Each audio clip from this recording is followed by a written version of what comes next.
Vamos a analizar la gestión del gobierno de Javier Milei desde la perspectiva que nos puede dar nada más ni nada menos que el gerente de Asuntos Públicos en la consultora Prospectiva Latam, Roberto Nolasco. Roberto, ¿cómo estás? ¿Qué tal? ¿Cómo está, Gustavo? ¿Todo bien? Bien, bien, gracias por atendernos. Yo decía la gestión de Javier Milei, pero ahora en realidad lo que pretendemos saber es, ¿un sector de la Argentina considera que la libertad avanza, está tensando cada vez más la cuerda y que en algún momento esa cuerda se puede romper? Me refiero a la tensión social. ¿Eso se está analizando, se está considerando desde las oficinas de, en este caso, la consultora prospectiva? Sí, sí, sí, esto se está analizando. A ver, hay un sector, como bien vos dijiste, que lo da por hecho o tal vez apuesta a eso. Ujú. Pero los que no están en ese lado, los que tratamos de estar más en el medio y analizar la situación, es una variable que estamos analizando, sin lugar a dudas. Tengamos en cuenta que Milei es el primer presidente outsider, sin gobernadores, con minoría en el Congreso, o sea, todo eso que ya sabemos desde que ganó las elecciones. Ujú. eh, y la gran duda era, bueno, cómo iba a ser su gobierno. ¿Iba a buscar consenso? ¿Iba a buscar construir poder institucional? ¿Cómo iba a ser ese desarrollo? Una cosa es competir por el poder y otra es ejercer el poder.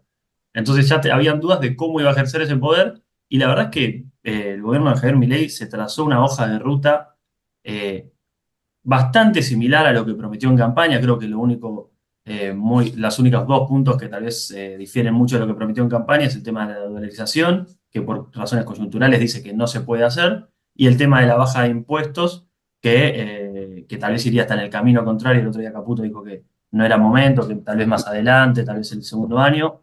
Pero bueno, eso es algo que va bastante en contradicción con su campaña. Pero el resto es una hoja de ruta fuerte, bien marcada, que Milei está cumpliendo a rajatabla, ¿no? Entonces está tensando la cuerda social para los parámetros de la política que nos tiene acostumbrados los últimos 20 años, que tenemos en cuenta que fue un peronismo con un kirchnerismo muy activo del Estado en la economía y las regulaciones, y eso es totalmente contrario a lo que está haciendo Milei, y tuvimos un interregno de 4 años de un gobierno no peronista que igual intentó hacer un gradualismo y bastantes controles también sobre la economía. Entonces, esto de Milei es novedoso, es nuevo en todo sentido, y nosotros vemos sí que se está tensando la cuerda de la tensión social, digamos, o de la conflictividad social, porque el ajuste de Milei fue muy agresivo.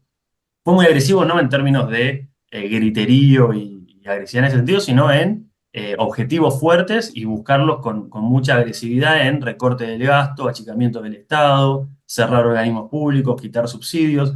Eso lo está cumpliendo, pero como sabemos todos, un ajuste de shock tan fuerte tiene una contrapartida en la recesión y en la baja de la actividad económica. Eso se puede ver bien con la baja de la recaudación del IVA. Salvador Vitelli, que es un analista, publicó un gráfico donde muestra claro cómo la recaudación del IVA cayó, y que la recaudación del IVA caiga quiere decir que la economía, por lo menos registrada, se está deteniendo o se está achicando en esta recesión que causa un ajuste de shock tan fuerte. Ahora, ¿cuál es la apuesta de Milei?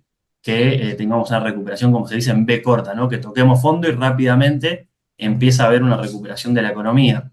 ¿Cuál es el miedo? ¿Cuál es el punto que nosotros analizamos? Bueno, eh, si esa recesión trae aparejada una desocupación que crece fuertemente y se mantiene en el tiempo, esa recuperación en B corta y la estabilidad del gobierno se pueden ver en jaque. Porque una cosa es que vos tengas una pobreza alta, pero mantenida en el tiempo, es decir, siempre 40%, supongamos, que es una desgracia socialmente hablando, pero bueno, es una estabilidad en ese sentido de la población bajo la línea de pobreza es 40%, y otra cosa muy distinta es que vos tengas 30 subiendo a 40, subiendo a 50, porque quiere decir que es un montón de gente que cae en la pobreza, que no está acostumbrada a ser pobre, que no sabe cómo es vivir siendo pobre, que no sabe cómo ir a un comedor a pedir comida, cómo ir al Estado a pedir ayuda. Es gente que se ve muy afectada en su dignidad, en su enojo personal, el caer en la pobreza. Y eso puede ser el factor desestabilizante de mi ley. Si la desocupación crece y la pobreza de la mano de la desocupación crece y eso se mantiene en el tiempo, la paciencia de las personas y el enojo de las personas va a crecer enormemente. ¿Cuál sería el indicador que nos marque a todos, a todos los involucrados, ¿no? Eh, que esa paciencia está llegando o empieza a transitar el inicio del límite. Porque da la sensación de que todo lo que acabas de describir, ¿no? Y aparte una lectura que uno hace de ver lo que está aconteciendo, está pasando lo que se sabía de antemano que iba a pasar. Es decir, los sectores que iban a resistir son los que están resistiendo, la economía se iba a ver afectada como se está viendo afectada. Indicadores estos de B corta que vos estás marcando efectivamente están dentro de lo que el proyecto Milei prometía cuando él estaba en campaña.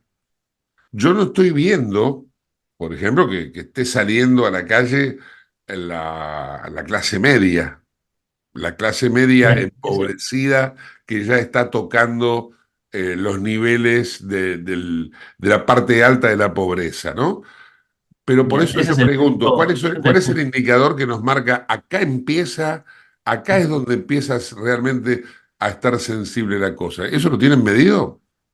Bien, ¿por qué yo te nombraba la desocupación? ¿Por qué a mí personalmente me llama la atención para analizar ese dato?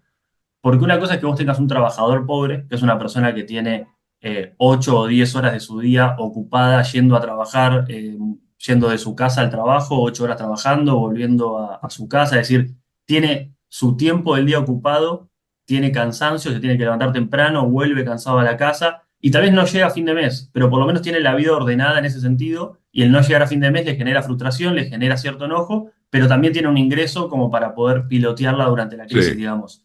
Ahora, muy distinto es si esa persona pierde su trabajo y está en la casa sin gastar energía, sin tener el día ordenado, con los hijos preguntándole, papá, ¿qué vamos a comer? Y no tiene ni siquiera un ingreso para pilotearla y tiene que ir a un comedor o tiene que ir a algún lado que no está acostumbrado, que no sabe cómo hacerlo, que no sabe ni dónde está el comedor, tiene que preguntarle a algún vecino. ¿Se entiende? O sea, ¿por qué la desocupación, más allá del factor económico, desde lo social y desde lo sociológico afecta tanto a la estabilidad de un gobierno, ¿no? Porque si crece enormemente tenés un montón de gente que está enfrentando un montón de problemas, no tiene ni el alambre para atarlo con alambres durante la crisis, no tiene nada para afrontar la crisis y tiene Ujú. tiempo, tiene energía y tiene enojo. Entonces, y quiere salir de la casa, porque estar en la casa lo frustra, lo enoja, lo Claro. deprime y tiene a los hijos. Entonces, ese factor sociológico de la desocupación es el que puede afectar enormemente al gobierno de Milei. Ahora, vos decías algo que es correcto y es que también es cómo se ve reflejado, o sea, el indicador puede ser la desocupación. ¿Cómo se ve eso reflejado? Con el desocupado, con la clase media que cayó en la pobreza, yendo a las marchas. Hoy por ahora las marchas que está enfrentando el gobierno son marchas de la CGT, la corriente clasista y combativa, de los movimientos de izquierda más Lo que se izquierda sabía que iba marxista. a pasar, sí.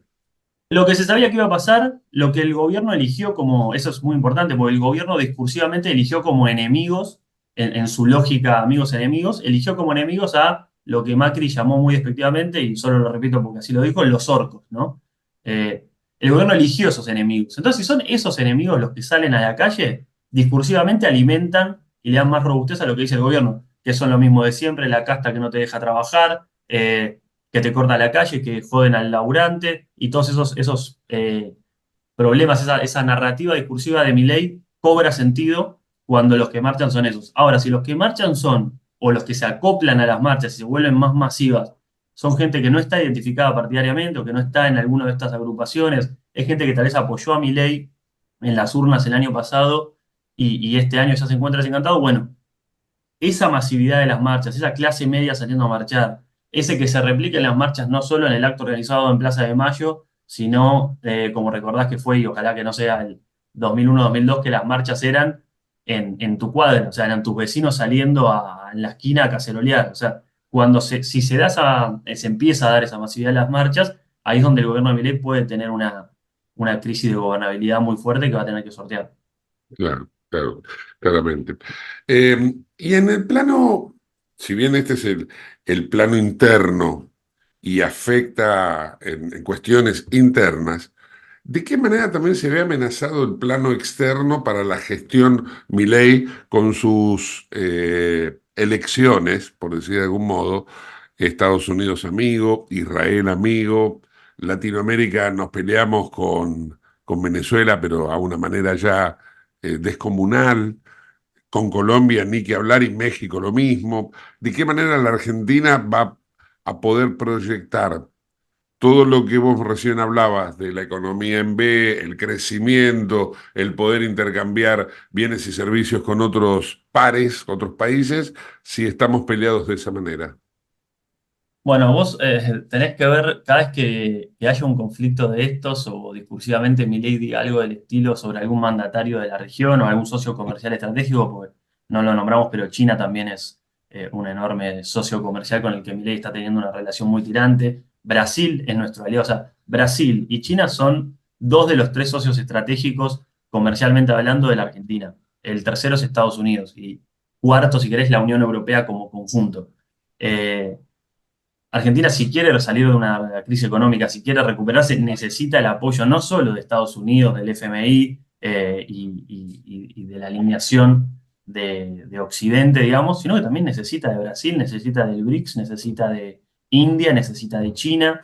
Entonces, la verdad que la alineación internacional de un país tiene que ser en base a sus intereses nacionales, no a la ideología preponderante de un gobierno, ¿no? Entonces yo creo que ahí Milei es donde está enfrentando un problema en particular, que es su agenda exterior.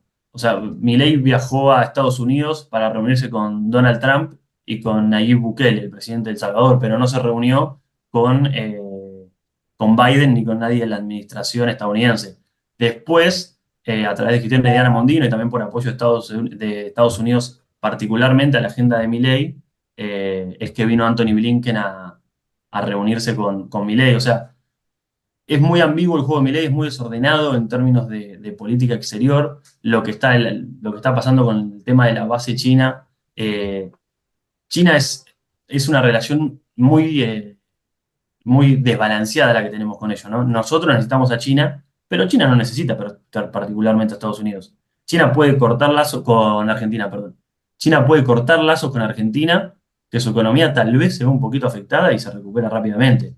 Argentina corta lazos con China y tenemos un enorme problema económico y social. O sea, tenemos reservas que son el swap chino, tenemos enormes inversiones chinas en la Argentina y es uno de nuestros principales compradores de productos que exportamos. Entonces, hay una relación tan desbalanceada que Argentina no puede darse el lujo de enfriar o alejarse de las relaciones con China. Sí tiene que diversificar, sí tiene que acercarse a India, sí tiene que acercarse a Vietnam, que es otro socio comercial estratégico, sí tiene que acercarse a los países muy poblados del sudeste asiático, que son los que compran energía y comida, que es lo que nosotros producimos.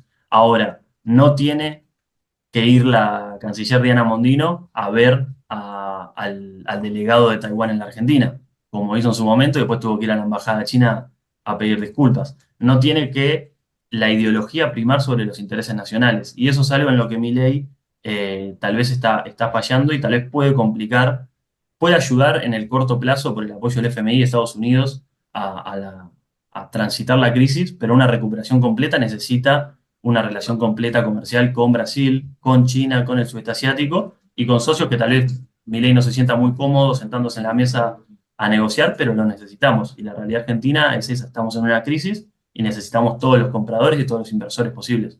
Ujú. Bien, para finalizar, Roberto, si yo fuera un cliente de la consultora y le pregunto al gerente de asuntos públicos, ¿cuándo es el momento en que Argentina va a empezar a funcionar esa maquinaria que están tratando de ajustar y que va a sacar un producto al final del proceso? ¿Cuándo calculan ustedes que puede llegar a ser? A ver, el plan del gobierno, así a grosso modo, trazaba que en abril tengamos una inflación de un solo dígito y en mayo, junio comiencen a haber algunas mejoras en los indicadores sociales, una inflación mucho más baja, esperando llegar a junio, julio, que es donde comienza la liquidación fuerte de la cosecha gruesa y el ingreso de divisas. Si a eso le sumamos un apoyo del FMI con una renegociación de la deuda o unos nuevos ingresos de dólares, el plan del gobierno se volvería más sólido y de cara a final de año podría empezar a mostrar resultados positivos. Eso en la hoja de ruta trazada por el gobierno, ¿no?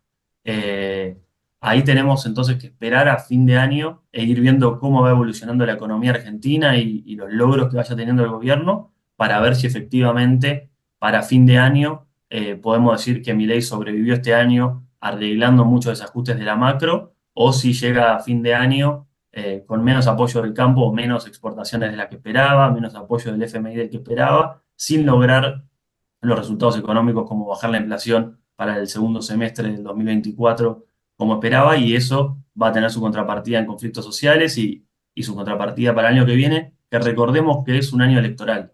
Entonces, el gobierno tiene como máxima maquiavélica, digamos, que hacer todos los males como los hizo, males entre comillas, que son las medidas impopulares, al ingreso de su gobierno. Porque el año que viene hay elecciones y va a haber una ratificación de, o no, de la gestión de Milei. En esas elecciones Milei solo pone en juego 2 diputados, es decir, aún haciendo una pésima elección, su apoyo legislativo puede crecer, pero haciendo una pésima elección puede tener muchos, muchos problemas para continuar los próximos 2 años de su mandato de cara a 2027.